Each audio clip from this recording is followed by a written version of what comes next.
Hi everyone.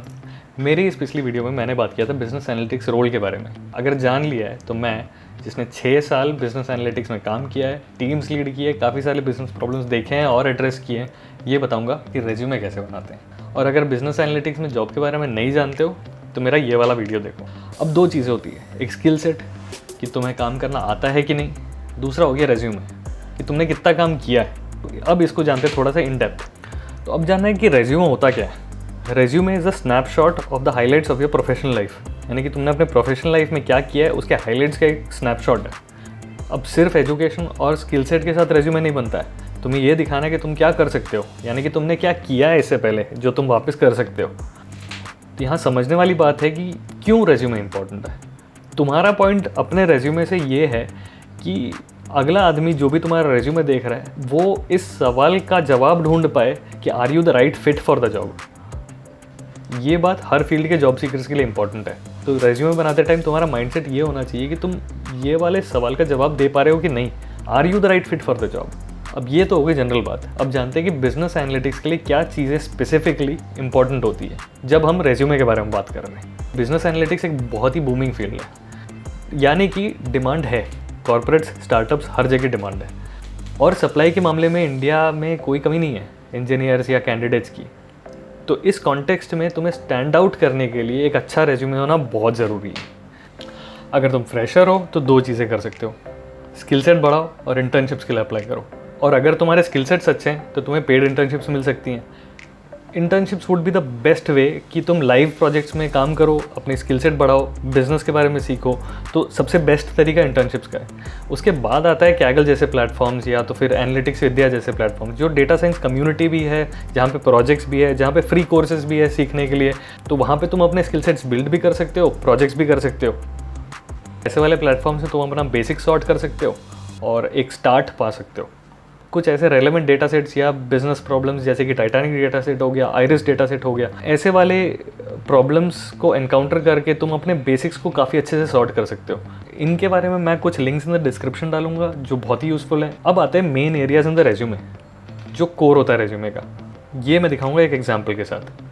इससे तुम ये देख सकते हो कि प्रोजेक्ट्स एंड प्रीवियस एक्सपीरियंस को सबसे ज़्यादा वेटेज तुम सबसे ज़्यादा ऊपर ये दिखाओगे और स्किल सेट ये दिखाओगे। तुम्हारा माइंडसेट इस एंगल से काम करना चाहिए कि जो भी तुम्हारा रेज्यूमे रिव्यू कर रहा है वो ये देख रहा है कि तुम्हारे एजुकेशन तो बाद में आ गई, लेकिन उससे पहले तुम ये दिखा रहे हो कि तुमने काम क्या किया और तुम्हारे पास क्या स्किल सेट है। इससे तुम्हारे रेज्यूमे को स्क्रीन बहुत अच्छे से किया जा सकता है। दूसरी चीज़, तुम्हारे रेज्यूमे में कुछ ऐसे कीवर्ड्स होने चाहिए जो रेलेवेंस फैक्टर इंक्रीज़ करे तुम्हारे रेज्यूमे का। जैसे डेटा हार्मोनाइजेशन टूल्स हो गए, तुम मेंशन कर रहे हो कि तुम्हें एक्सेल आता है, ऑल्ट्रिक्स आता है, एसक्यूएल, पाइथन आता है, तो डेटा हार्मोनाइजेशन वहाँ पे एक कीवर्ड हो गया। विजुअलाइजेशन टूल्स में तुम पावर बीआई बता रहे हो, टैब्लो बता रहे हो या स्पॉटफायर बता रहे हो, ऐसे वाले कुछ विजुअलाइजेशन टूल्स हो गए।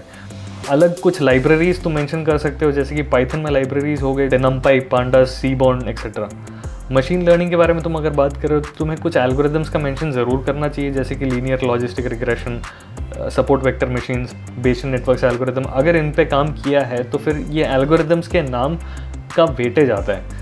इसके अलावा आता है सॉफ्ट स्किल्स। सॉफ्ट स्किल्स यानी communication skills, critical thinking, problem solving, स्वॉट एनालिसिस, ऐसी वाली कुछ चीज़ें जो तुम अपने प्रोजेक्ट्स करने के टाइम पे, ऐसे वाली कुछ स्किल्स जो तुम बिल्ड करते रहोगे, तो ऐसे वाली कुछ चीज़ें एक कीवर्ड हो जाती हैं जो रेज्यूमे में काफ़ी वेट ऐड करती है। अब मैं कुछ जनरल चीज़ों के बारे में बताऊँगा जो टाइम एंड अगेन नोटिस किए हैं कि अच्छे होते हैं to have in the resume, और कुछ जो बहुत ज़्यादा ज़रूरी होते हैं जिनको तुम अवॉइड नहीं कर सकते। A very good thing to have would be कि तुम अपना रेज्यूमे को शॉर्ट रखो, 1 पेजर रखो। इसका पॉइंट ये है कि ज़्यादातर लोग जो एचआर वाले हैं, जो भी तुम्हारा रेज्यूमे स्क्रीन कर रहा है, उसके पास इतना टाइम है नहीं, तो वो उसको काफ़ी सारे रेज्यूमे स्क्रीन करने हैं। वो तुम्हारे रेज्यूमे पे शायद 1 मिनट दे और वो 1 मिनट में तुम्हें कंसाइज तरीके से ऊपर इंपॉर्टेंट चीज़ें दिखानी है। अगर तुम्हें 2 या 3 पेज रखने की ज़रूरत है, लेस इंपॉर्टेंट चीज़ों को तुम बैक में रखो। जैसे सर्टिफिकेशंस की अगर लिस्ट है तो बैक में रख सकते हो।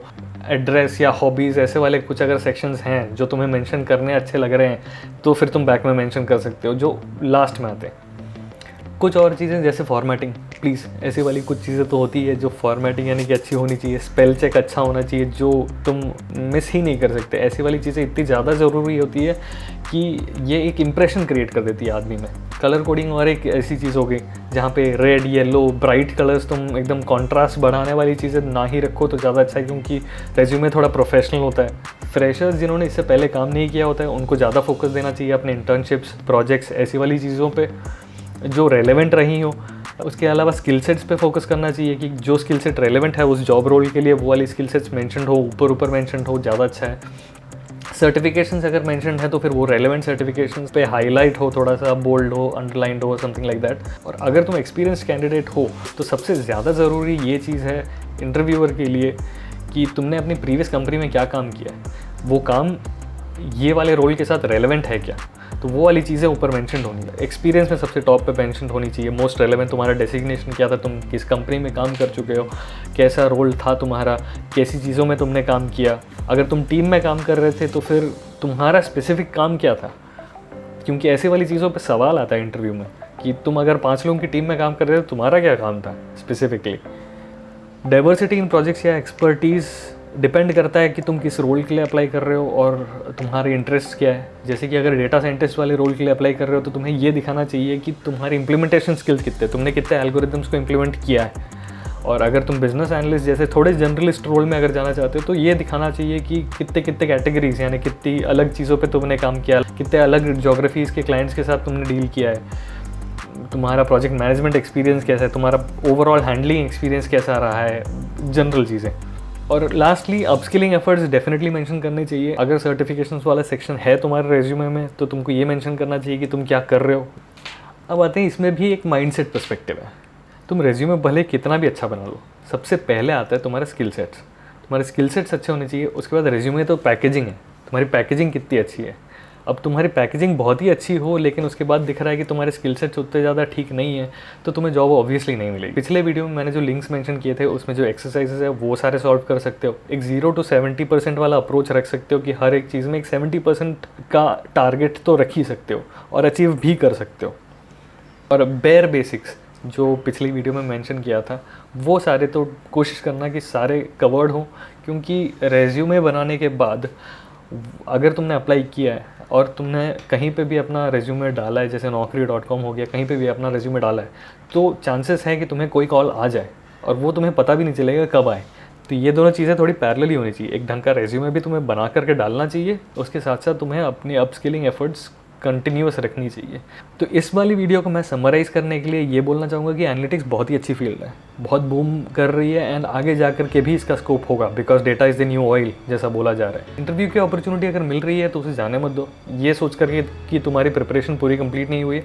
प्रिपरेशन कभी कंप्लीट नहीं होती है, तो एक एक करके जो भी अपॉर्चुनिटी आ रही है उसको लो, इंटरव्यू दो, सीखो उसमें से, अगले इंटरव्यू दो। तो कॉन्स्टेंटली तुम थोड़ा थोड़ा बेटर करके अपने आप को एक अच्छी पोजीशन, अच्छी अपॉर्चुनिटी तुम ले सकते हो। इस वीडियो से मेरा पॉइंट ये था कि कुछ टिप्स एंड ट्रिक्स मिले, माइंडसेट मिले कि रेज्यूमे बनाते टाइम क्या सोचना चाहिए। तो वीडियो अच्छा लगा तो लाइक, शेयर, सब्सक्राइब। मिलते हैं अगले वीडियो में। Bye bye.